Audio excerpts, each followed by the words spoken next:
तो इमरान खान ने अपने कुछ करीबी वकला से ऐसी फहरिस्त मांगी है। मेरे भी कुछ चीज़ें तो नॉलेज में थी, लेकिन हामिद मीर साहब ने भी इसको कंफर्म किया और उन्होंने बताया कि मुझे इमरान खान के एक बहुत ही क्लोज़ वकील की जानिब से ये बात बताई गई है। एन मुमकिन है कि आखिरी लम्हात में बल्ले का निशान बैलेट पेपर से गायब कर दिया जाए। तो उस सूरत में होगा क्या कि उन वकला के नाम या उन कैंडिडेट्स के नाम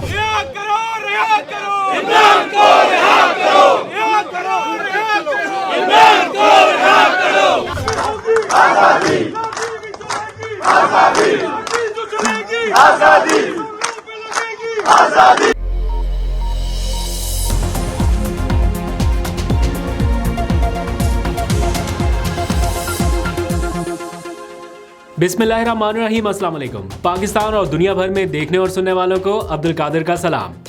मुश्किल तरीन सियासी हालात में क्या चेयरमैन पीटीआई इमरान खान इंतखाबात जीत सकते हैं या नहीं? This is the most asked question, followed by कि क्या अगर बैलेट पेपर पर बल्ले का निशान हो या ना हो, इन दोनों सूरतों में इमरान खान इस स्ट्रेटजी को भी काउंटर कर सकते हैं। लाइक अगर बैलेट पेपर पर बल्ले का निशान नहीं है तो उस सूरत में क्या हो सकता है? ये भी एक उसी तरह का सवाल है जो सबके जहनों में है इस वक्त। तो इस हवाले से chairman PTI Imran Khan jail से बैठकर कुछ तैयारी तो कर ही रहे थे, कुछ चीज़ें आहिस्ता आहिस्ता बाहर आने लगी थी।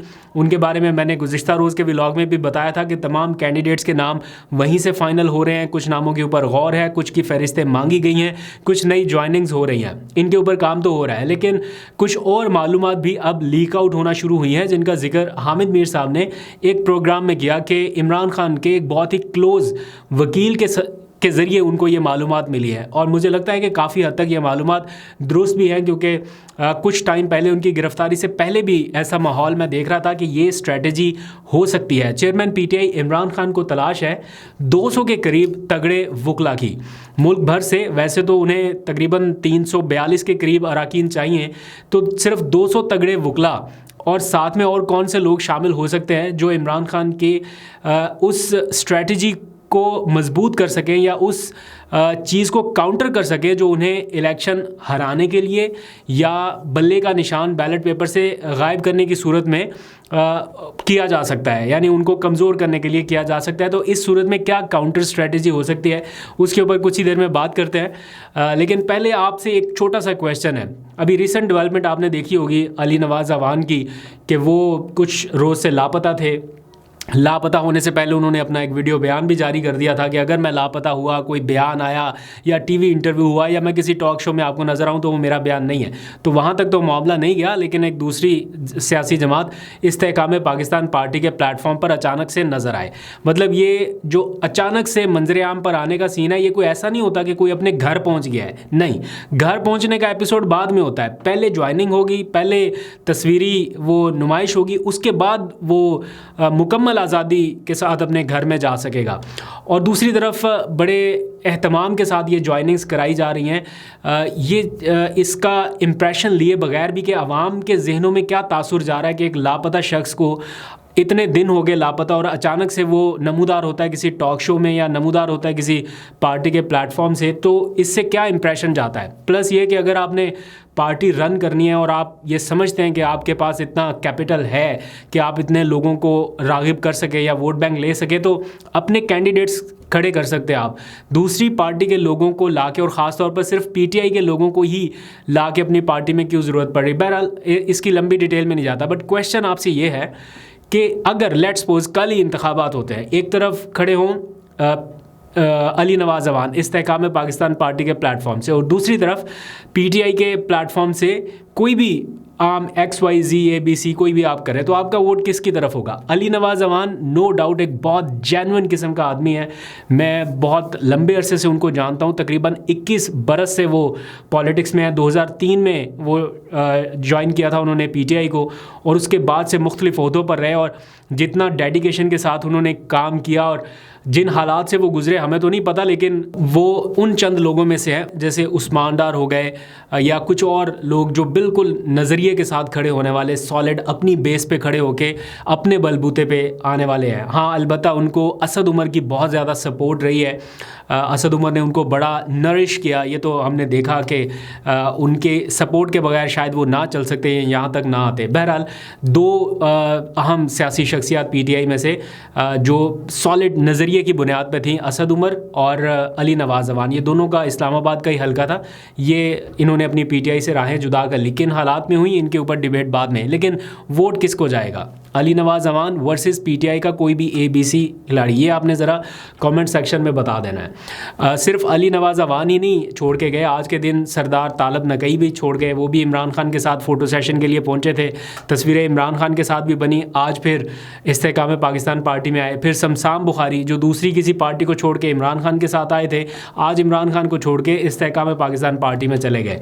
तो कुछ के बारे में मुझे इत्तलात मौसूल हुई थी पहले से ही, मैं नाम नहीं उनका बता रहा। ऐसे ही ये जो रिसेंट ज्वाइनिंग्स हुई हैं, इनमें से जब कोई गिरफ्तारियां शुरू होने लगी ना, वो फ़रूक हबीब की गिरफ्तारी और उसके बाद वो चले गए इस्तेहकाम पाकिस्तान पार्टी में, तो फ़ौरन से ही उस शख्सियत ने भी किसी को बताया कि भाई मैं तो फ़ौरी तौर पे इस्तेहकाम पाकिस्तान पार्टी ज्वाइन करने के लिए तैयार हूँ ताकि गिरफ्तारी से बच सकूँ। तो ये भी एक स्ट्रैटेजी है। लोग पता नहीं दिल से जा पा रहे हैं या नहीं जा रहे, लेकिन पार्टियों में अगर वो लोग नहीं आएंगे जो दिलो दिमाग के साथ आपके साथ ना खड़े हों या आपके मंशूर के साथ ना खड़े हों, उनका दिल भी कहीं और हो, दिमाग भी कहीं और हो, तो वो कितना आपकी पार्टी के लिए कंट्रीब्यूट कर सकते हैं या कितना आपके नज़रिए के साथ या आपके मंशूर के साथ खड़ा हो सकता है, ये पार्टियों को सोचना है।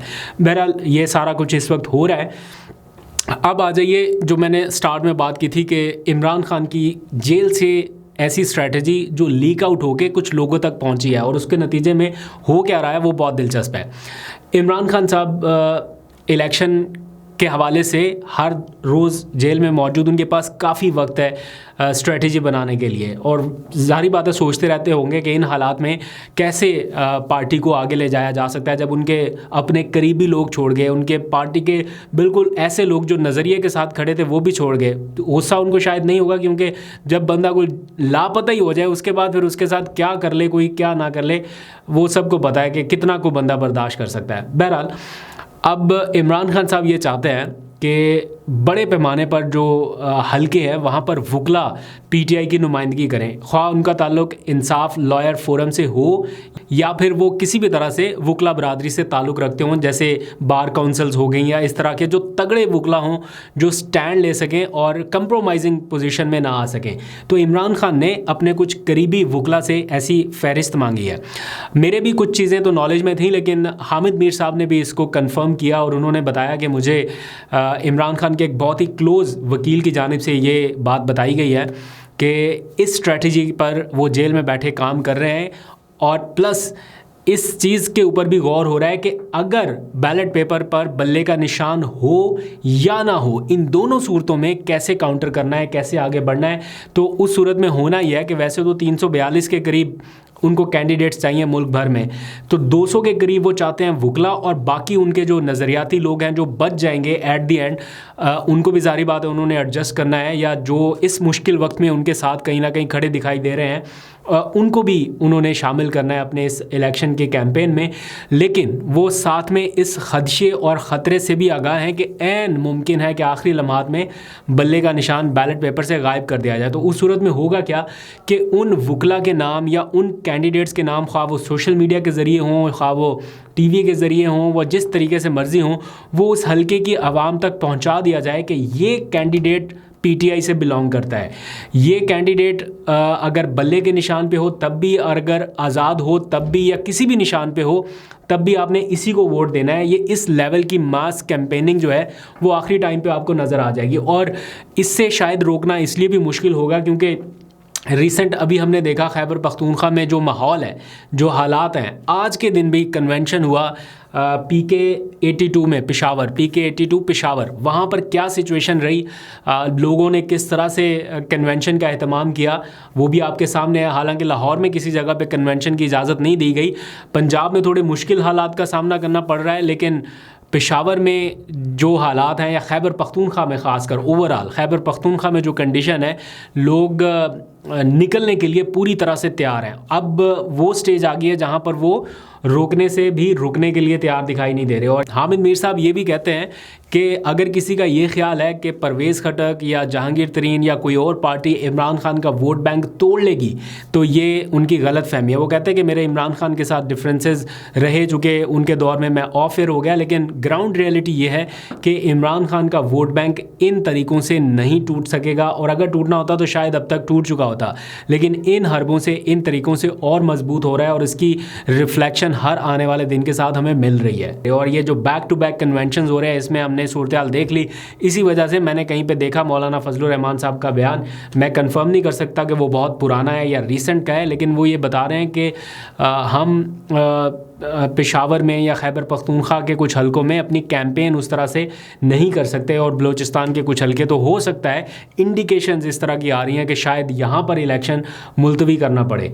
और मुलतवी इसलिए भी करना पड़ सकता है, या अगर इस तरफ का कोई हिंट है या कुछ है, तो वो जस्ट बिकॉज ऑफ PTI की पॉपुलैरिटी की वजह से होगा। तो जो भी हालात होंगे आपको अपडेट करते रहेंगे। अब चंद ही घंटे बाकी रह गए हैं चेयरमैन PTI इमरान खान का एक बहुत ही अहम केस जिसका फैसला होने जा रहा है, और वो है उनके जेल ट्रायल से मुतालिक हतमी डिसीजन कि क्या ये ट्रायल जेल के अंदर होना है या फिर ओपन ट्रायल होना है। पीर के दिन यानी चंद घंटों के बाद पीर स्टार्ट हो जाएगा, तो पीर के रोज़ सुबह 12 बजे इस केस की समाअत होना है।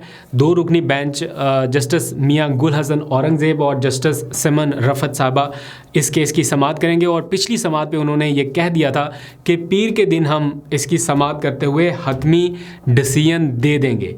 जो भी डिसीजन होगा वो कल अनाउंस कर दिया जाएगा। अगर जेल में ही ट्रायल होना है तब भी, और अगर जेल से बाहर होना है तब भी। Let's see. अब इन दोनों जजेस ने पिछली तमाम समातों के ऊपर जेल ट्रायल के हवाले से अपने तहफ़्फ़ुज़ात का इजहार किया है, और ऐसा लग रहा था कि हुकूमती वकला या अटॉर्नी जनरल जजेस को मुतमिन नहीं कर पाए।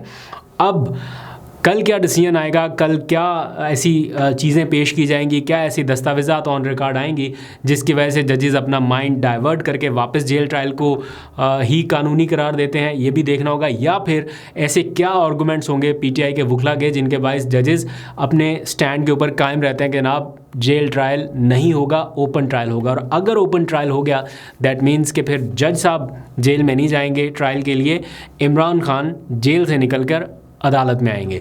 उस सूरत में क्या होगा, उसी से मामलात थोड़े परेशान कुन हो जाते हैं इमरान खान के मुखालफिन के लिए। लेट्स सी क्या होता है, आपको अपडेट करते रहेंगे। अभी तक के लिए इतना, अपना बहुत सा ख्याल रखिए। अल्लाह हाफिज़।